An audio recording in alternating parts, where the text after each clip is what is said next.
is a production of ZTV. Well, Easter weekend brought a break for many series, but the short tracks were alive and hopping. NASCAR Cup drivers are giving back to their roots, and Jumpin' Jack Johnson has taken his final lap.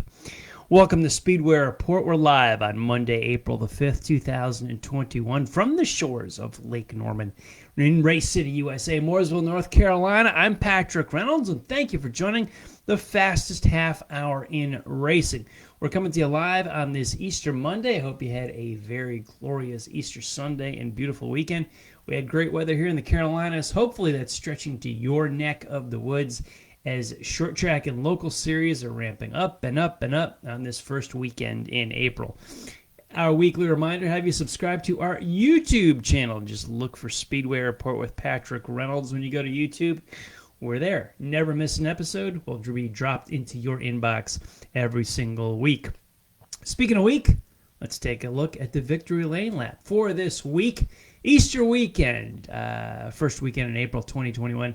Most of the upper echelon national series, you see, IndyCar, NASCAR, National Series, Formula One, etc., they take Easter weekend off. We'll touch on the memories of that a little bit, but some of the professional short trackers, they were at it, and they were at it hard. The World of Outlaw late models raced a doubleheader in Farmer City, Illinois. On Friday night, Mike Spatola won the 25-lap preliminary feature. The big 75-lapper main event on Saturday night, Bobby Pierce cashed that $20,000 check. World of Outlaw Sprints ran a doubleheader at Kenny Schrader's place in Peevely, Missouri. Brad Sweet got out the broom as he took the A-main on Friday and Saturday and swept the weekend. USAC Sprints battled it out in Lawrenceburg, Indiana. Brady Bacon was your winner there.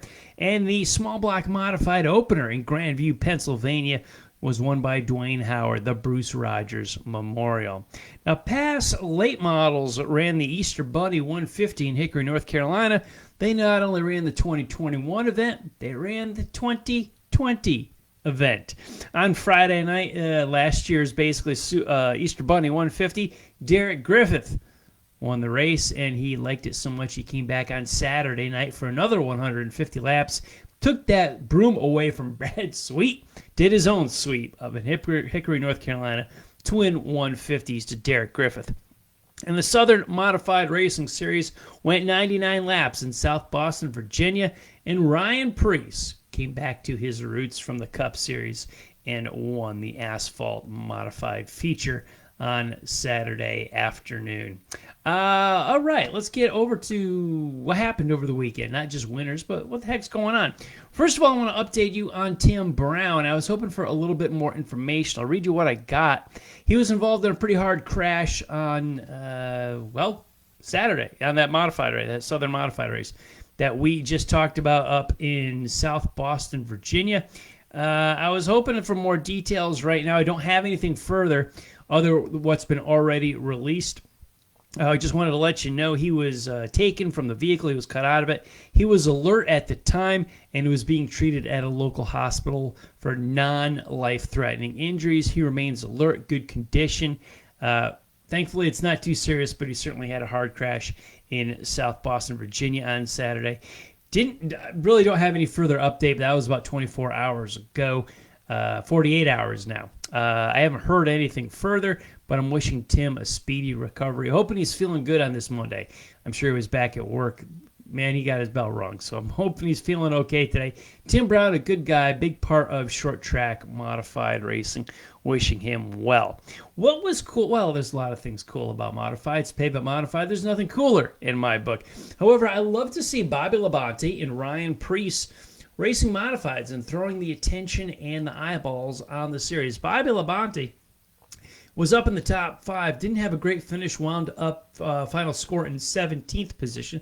However, NASCAR Hall of Famer, yes, Hall of Famer, a champion of the series, won most of the big races in the series, a tremendous career there, and now here he is racing on the Southern Modified Tour. I think that's fantastic.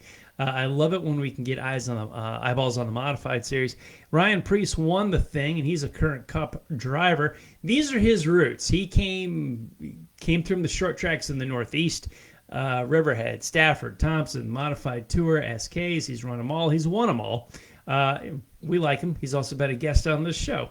So, Ryan Preece is in the cell. We could call him anytime. I don't, because I don't want to bother him. Not that he would really remember who I am. However, it's good that he does what he does. I think it's fantastic. The days of Bobby Allison and Kenny Schrader and, Darrell Waltrip, even Dale Earnhardt back so many times they would drop into the short track world. Jeff Bodine, you remember over and over again. They were running the Grand National Series, but when there was a midweek race or there was an off weekend from the Cup Series, they would be on the short track. So many of these guys, they jet off, they go on vacation to an island somewhere. I love it when these guys go to the short tracks and race.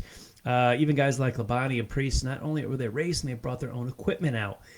They're paying their own money, they're digging into their pocket, they're racing themselves, their own car, their own equipment. They're not getting appearance money, they're going for the purse. They're racing because they are racers. And they're in my favorite division in the world, the pavement modifieds. That's what I grew up on. I love seeing that. Good race in South Boston, Virginia. Actually, very close finish there. Preece won, but he certainly didn't walk away with it. It was a tight finish. And hats off to Hickory Speedway and Pass. You heard me talk about it on the Victory Lane Lap for making up that 2020 race. So many people, 2020, we just lost. We wiped it out. It was a loss for so many people, and I get it. I understand that. Not everybody can bounce back, but what a tremendous effort and tremendous statement that Hickory Speedway did. Not only did they run the 2021 running, this year's running of the Easter Bunny 150 the night before Easter. It's kind of a tradition. Not even kind of, it is a tradition, but they brought back the race from last year as well and ran a complete 150 lapper on Friday night. I think that's fantastic. COVID beat us all down, but racers will show the way on how to dust ourselves off, get up, keep on fighting, and even the score and even go ahead. Big, big, big applause to Hickory Speedway and Pass. And enough short tracks get criticized. There's enough to bitch about, and there's enough to criticize in short track racing, legitimately, not just whining, but legit. So when they do something fantastic like this, you're going to criticize, fair enough. When they do it right, absolutely, you got to give them props. Big respect for Hickory Speedway and the Pro All-Star Series. Their Easter tradition, that Easter Bunny 150. What's your Easter tradition? Drop it in the comments if you want. Comment or memories I got from Easter traditions. I remember some Saturday nights, Danbury Race Arena, Middletown, New York, Lebanon Valley, I think sometimes, Penn National, no longer with us, but they had an Easter evening type of race. In the National Series, the Busch Series, now known as the Xfinity Series, had some big races. I've been to the Nashville Super Speedway, and it was an Easter weekend, a Friday, Saturday truck Xfinity doubleheader at the Nashville Super Speedway. Good memories there. I went to the Nashville Super Speedway in the afternoon, and that evening I was at the Grand Ole Opry. Wonderful story and memories. It's about 10 years old now, but what a wonderful, tremendous day. In Hickory, North Carolina, gosh, we talked about them with the Pass racing and the doubleheader. They used to have a magical Easter weekend, even Easter Sunday sometimes, with the old Busch Series, and they would have a spring opening weekend. And the Busch Series was 200 laps or 300 laps, and they'd have a Mountain Dew 400 or 500. The laps kind of fluctuated year to year. But Tim Southers, who used to work up at Hickory Speedway, he is now at Martinsville Speedway. Great guy who's made his career in motorsports with the Hooters Pro Cup Series many decades ago. He got his start. And when it comes to public relations and event management, there's none finer than Tim Southers in NASCAR. He has got a busy week coming up with them. For him, with Martinsville Speedway hosting, I believe we're doing it all. The trucks, the modifieds, trucks, Cup. Is Xfinity there this weekend? I don't even know. Good question. I know the modified race is Thursday, obviously, because they drooled all over the South Boston modified race. So I'm excited that they've got a big weekend there with the modifieds. But Tim recalled some stories on social media of the sleepless nights and exhaustion level that he approached at Easter weekend with that Busch Series weekend race at Hickory Speedway. Heck, I remember living in Connecticut, and old TNN would broadcast that race, and sometimes it was on Easter afternoon, Easter Sunday at Hickory Motor Speedway. I thought that was pretty cool. That was in the early days when TNN and Nashville Network was forming, spreading their wings as far as motorsports coverage, and the Busch Series was growing too, and we were seeing a lot more short track racing on TV. Those early 90s runs, oh yeah, those mid-90s, a lot of good memories there watching those. Great era. We had no idea what we were watching at the time. We all miss that era so much now. Oh my goodness. How good did we have it back then, people? Yeah, really good. Really good. Makes oh gosh, makes some memories there. Coming up this week, as we do the show live here on April the 5th, I believe it's April 8th and 9th, we will have testing at the Indianapolis Motor Speedway. Almost 33 cars. We've got 32 cars registered at a test at Indy for the Indianapolis 500 coming up. And I told you at the top of the show, we lost one of the greats of, greatest short track racers ever. One of, let's not go hyperbole here, but Jumpin' Jack Johnson lost. That familiar orange 12A was so familiar on the dirt modified circuit in the Northeast. And I recall the story that I put on social media this past week. Got a lot of reactions, nice memory. Found out a few other guys were there at this race. But I had a lot of memories of Jack Johnson in competition. But the most vivid one, the one that means the most to me, and I'll just tell you about it, what I wrote on social media. I remember back to, the date was October 27th, 1985. And I am attending the Eastern States 200 at Orange County Fair Speedway in Middletown, New York, Sunday afternoon, and we're only 3 days removed from hearing about the news on October 24th. 1985, and that was the death of Richie Evans at Martinsville, Virginia, who passed away on a Thursday. So here we are that Sunday afternoon.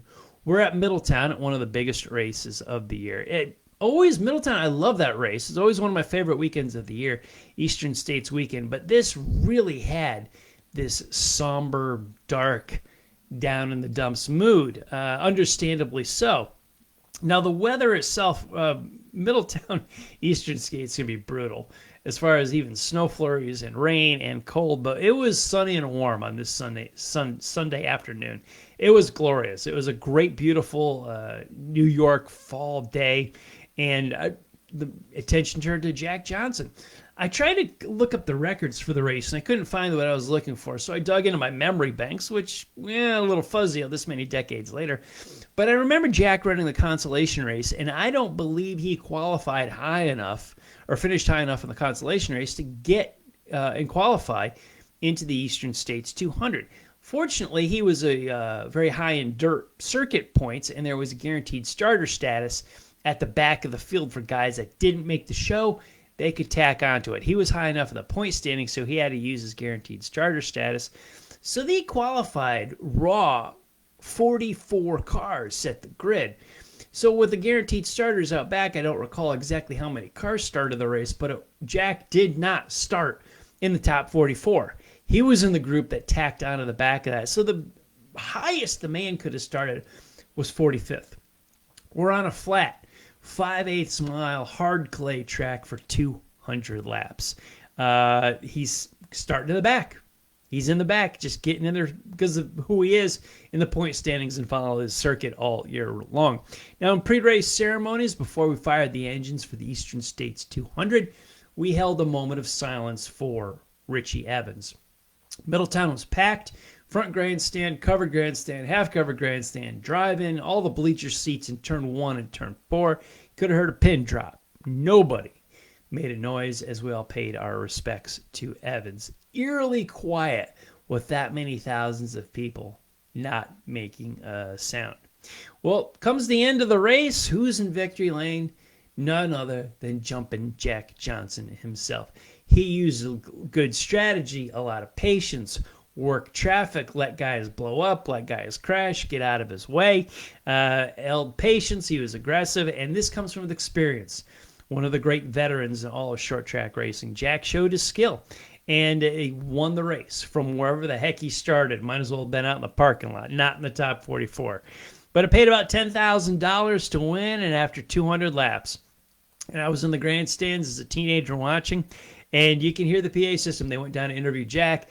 The war whoops from his crew, and everybody's yelling and screaming. They won the 200. This is fantastic. And could have been Tim Pitts. I don't recall who was on the mic that day. But they go to talk to Jack as he climbs out of the car, and he says, the first thing I want to do is dedicate this win to Richie Evans.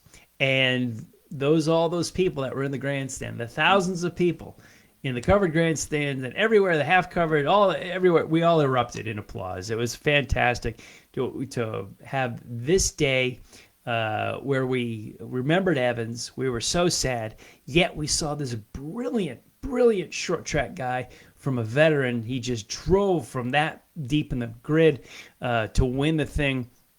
And the cherry on the cake was that Jumpin' Jack's sponsor was BR DeWitt Incorporated, same as Richie Evans. You got 2 orange cars, BR DeWitt on both of them, and the stars just lined up. It made for a very memorable day. So here I am, I'll do the math, 21 and 15, 36 years later when Jack Johnson passes away. This is the story I remember the most. My first memory, not my first, but the first memory that comes to mind when I think of Jack Johnson. I've got many others that are at the racetrack, but man, I was young, impressionable, and that story, that day, those circumstances tattooed that in my head. And when I chose to write about Jack a little bit on social media, that was the story that I brought out and wanted to share with everybody. I could share more, but that one came first. That told me something, that was the important one to talk about. Now, Gene DeWitt, Richie Evans, Jack Johnson, we've got a hell of a modified feature going up in heaven right now. They're sharing, they're talking, they're laughing, I am sure. And hopefully they're digging shows like this, where we talk about short track racing, we keep the spirit alive. Short tracks, but we talk about super speedways and the National Series too. I appreciate all the new followers this past week from the Jumpin' Jack Johnson page that hopped over, checked out Speedway Report, gave me a little bit of a like, hopefully following if this is your first time seeing the show. Well, the podcast has been around for close to 10 years in different forms. Now our current format over the last several years is right here on Facebook Live and each on Monday night. We upload it as a podcast later this week so you can listen to it on demand. But welcome all the Jack Johnson fans that are remembering him. Thanks for giving Speedway Report a look. I appreciate all of you being here as we are here live each Monday, and then you can watch the show on demand anytime you want. I'm going to talk about our Racer of the Week as the tip to Dave Despan and Motor Week Illustrated. I thought about Brad Sweet with his sweep at the World of Outlaws. I thought about Ryan Preece with his win in the modified race, coming down from the Cup Series back to his roots in the modifieds. But the biggest accomplishment racer, the grit that I saw this week, I'm going to give the Racer of the Week to Derek Griffith. Twin 150-lap features on Friday and Saturday night at Hickory, North Carolina. He won them both. Sure, Brad Sweet won a pair of 35-lappers, no small feat in the World of Outlaws, but twin 150s for past late models. I don't like giving ties or for two people. I try to find a guy, and I found my guy. Derek Griffith is the Speedway Report Racer of the Week. In between our broadcasts to keep up on the world of racing, we've got a website. Yeah, speedwayreport.com. All of these podcasts and articles are there. Check us out. Surf around. We're getting to warmer weather. You may be going on a road trip to a racetrack. Check out some of our Speedway Report shows. On social media, let's start with Facebook, Speedway Report with Patrick Reynolds and Racers Reunion. Both pages have all our shows. On Twitter, I'm at Speedway Report and at Speedway Pat. And if you go to racersreunion.com, we are in the forum.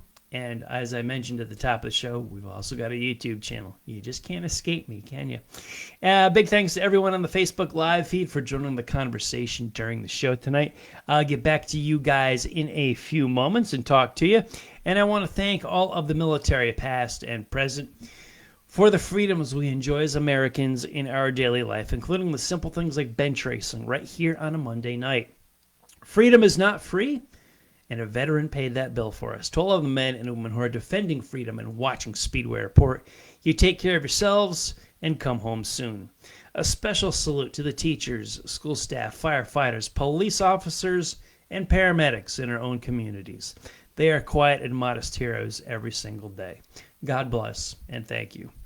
You've been watching Speedway Report from the shores of Lake Norman in Race City, USA, Mooresville, North Carolina. Please like our Facebook page, Speedway Report with Patrick Reynolds, and please follow me on Twitter. I'm at SpeedwayPat. Now, if you're on Facebook Live right now, April the 5th at 7:51 Eastern Time, you have 9 minutes to get over to the Drag List Live page. Bill Pratt and John Bockelman will take you through the top of the hour with all the straight line action. I'll be back live here on Facebook April the 12th, Monday, April the 12th. We'll have the World of Outlaw late models from the Bristol Dirt, World of Outlaw Sprints in Indiana, and USAC Midgets in Tulsa, Oklahoma. Thank you all for watching. You take care of yourselves and take care of each other. I'll see y'all next week.